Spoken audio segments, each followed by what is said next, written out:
मैं मानता हूं कि कहीं कोई भगवान नहीं है, किसी ने इस ब्रह्मांड को नहीं रचा और कोई हमारा भाग्य तय नहीं करता। इसके साथ ही ये भी मैं गहराई के साथ महसूस करता हूं कि कोई स्वर्ग नहीं है और मृत्यु के बाद जीवन भी नहीं। हमारे पास यही एक जिंदगी है जिसमें हम अपने ब्रह्मांड के विशाल बुनावट को समझ सकते हैं और इस जिंदगी के लिए मैं बहुत ही शुक्रगुजार हूं।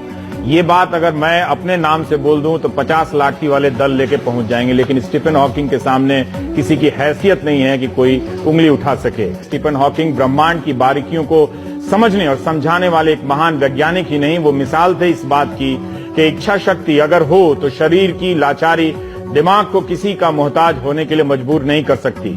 जिस उम्र में कोई भी व्यक्ति सबसे ऊर्जावान होता है, उस उम्र में मोटर न्यूरॉन डिजीज नाम की लाइलाज बीमारी ने उन्हें घेरा।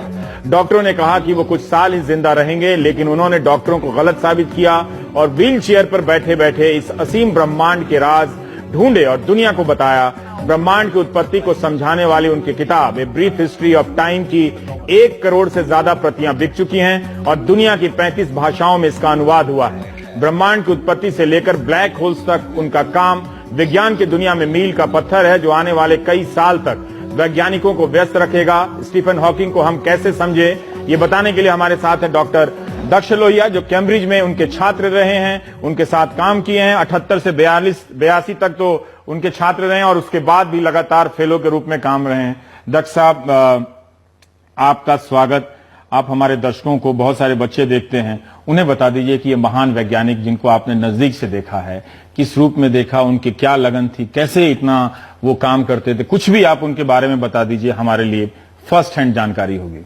हाँ, बहुत अच्छा वातावरण था वहाँ, लेकिन जब मैं पहली बार गया कैम्ब्रिज यूनिवर्सिटी में काम करना एक अलग ही वहाँ की अपनी मुश्किलें हैं। यहाँ की यूनिवर्सिटी में तो गणेश जी की प्लास्टिक सर्जरी पढ़ाई जाती है। हाँ, वो वहाँ तो नहीं होगा। प्रधानमंत्री प्रोपेगेट करते हैं। हाँ, वो वहाँ तो नहीं चलेगा। साइंटिस्ट प्रधानमंत्री। हाँ, पर इतना विज्ञान में भरोसा, भगवान को खारिज करना, चूंकि हम हिंदुस्तान के लोकेशन में बैठे हुए तो ये कॉन्फिडेंस है कि भी हमारे इसरो के वैज्ञानिक बिना पूजा किए हुए तो स्पेस छोड़ते नहीं। देखिए, पूजा आप चाहे जितनी कर ले, एक आस्था होती है, उसके कॉज या उसका पूरा फील्ड अलग है। स्टीफन हॉकिंग इन चीजों को मिक्स नहीं करते थे। उस म्यूजिक के दौरान ही, उस म्यूजिक के पैशन से ही उनकी मुलाकात अपनी पहली पत्नी से हुई थी, जेन हॉकिंग से। सो खैर, कितना कुछ बताया आपने। बहुत शुक्रिया प्रोफेसर दक्ष लोहिया कि आप आए और आपने इस महान वैज्ञानिक को करीब से देखा। मैं सिर्फ एक चीज और बताना चाहता हूँ कि एक लेसन है सभी विद्यार्थियों के लिए।